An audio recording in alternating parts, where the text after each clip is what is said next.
Bonjour à tous, alors voici une petite flopée d'astuces qui vont vous permettre d'ajouter un peu d'interactivité dans vos reportings. Alors la première chose, c'est qu'on va utiliser les styles de façon à créer une zone d'entrée. Donc tout ce qui va être en entrée ici, ça va être des informations qu'on va rentrer. Je vais le mettre aussi ici.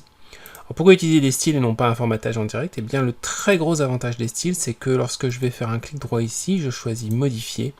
Je peux aller dans format et je fais ce que je veux, c'est-à-dire que par exemple je voudrais l'avoir plutôt en orange, ou en jaune pâle, ou alors comme ceci en saumon, ou même en bleu, et ça va me permettre de tout modifier en une seule fois. Donc si vous travaillez pour une entreprise qui a des codes couleurs pour l'entreprise, eh bien vous pouvez utiliser ces codes couleurs pour tout mettre en place très rapidement.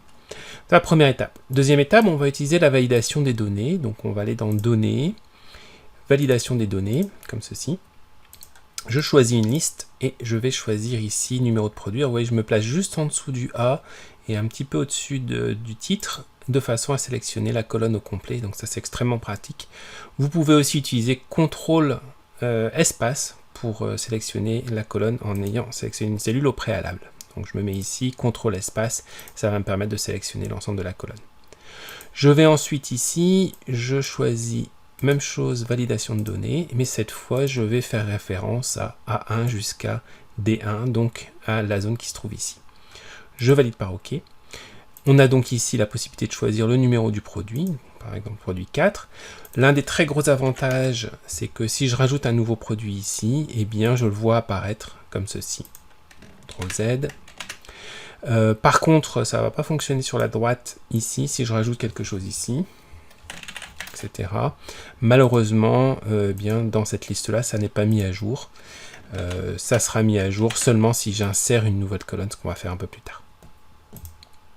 Ici, je voudrais voir la date de la mise à jour, et là, je voudrais voir la quantité vendue, comme ceci. Voilà, il ne reste plus qu'à compléter les formules.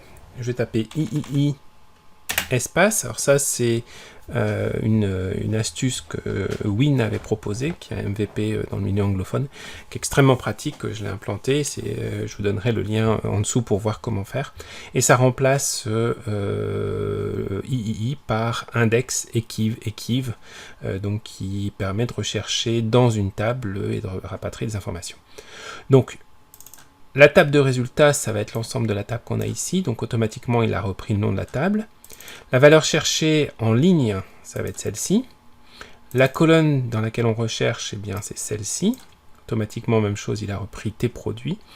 La valeur cherchée, celle-ci pour la colonne, et je recherche ici. Maintenant, je vais recopier cette formule-là vers la droite. Donc, le G2 va être figé, touche F4. Le H1 va être figé uniquement sur la première ligne, mais le H doit pouvoir rester non figé. Ça, c'est au cas où je recopie vers le bas, je préfère figer le 1 juste au cas où. Je valide par entrée, je recopie ceci vers la droite, et donc on va retrouver, alors j'ai dû faire une erreur ici, ah oui, faites plutôt un CTRL-C, CTRL-V.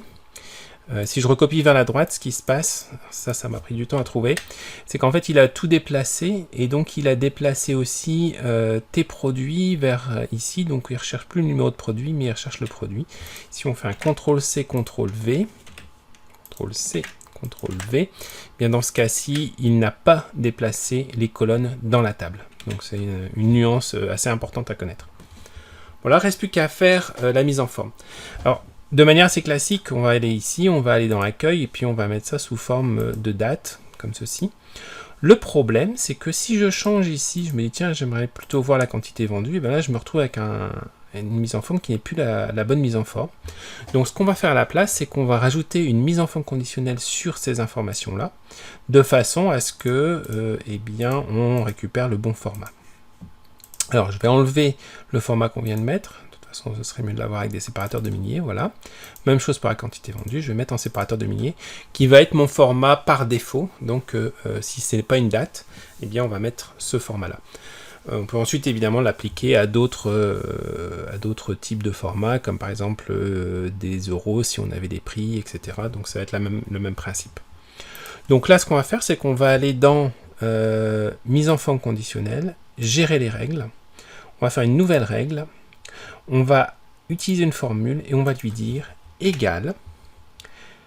Le nom qui a été choisi ici est égal au nom qui est là, c'est-à-dire qu'on a bien choisi date de la mise à jour. On sait que dans la table ici, ça va être une date. Dans ce cas-là, on va les formater et on va lui dire nombre, date, et par exemple, je vais prendre ceci. Je valide, j'applique déjà pour voir si ça fonctionne, ça a l'air de bien fonctionner. Si maintenant je change et que je prends quantité vendue, vous voyez qu'il l'a remis à 20, qui était le format initial. On va recopier cette mise en forme conditionnelle vers la droite. Je retourne dans gérer les règles. Ici, je veux que ça s'applique à cette plage-là, donc H2 à I2. H2 à I2, voilà, c'est ça. Et ici, alors pour que ça s'applique partout, on va défiger ce qui est devant le H, ici, de façon à ce que la mise en forme conditionnelle se recopie vers la droite. Je valide par OK, on va vérifier si tout fonctionne bien. Ça c'est bon, je prends la date, c'est bien aussi. Je prends la date, c'est parfait, impeccable, donc c'est exactement ce qu'on voulait. Alors ça a plusieurs avantages maintenant, c'est que si j'ajoute, supposons, une date de création du produit ici,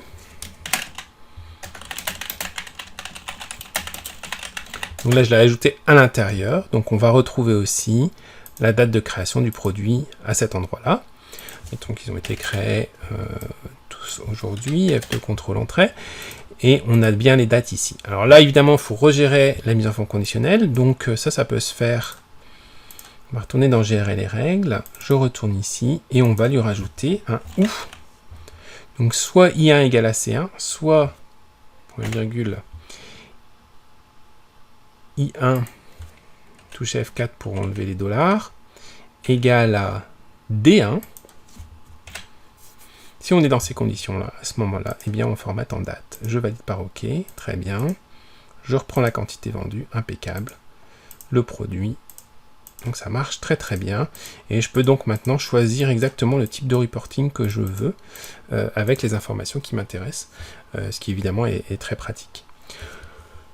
Idéalement, on aurait pu essayer de trouver le format qui corresponde au format qui se trouve là. Alors, j'ai pas encore cherché complètement pour voir si c'était possible. Pour le moment, ça reste la petite chose encore manuelle à gérer. Je vais faire quelques recherches et voir si on peut gérer ça. Voilà, à bientôt. Et si vous voulez vous tenir au courant de mes prochaines vidéos ou de mes prochains produits, bien n'hésitez pas à vous inscrire à ma newsletter. Au revoir.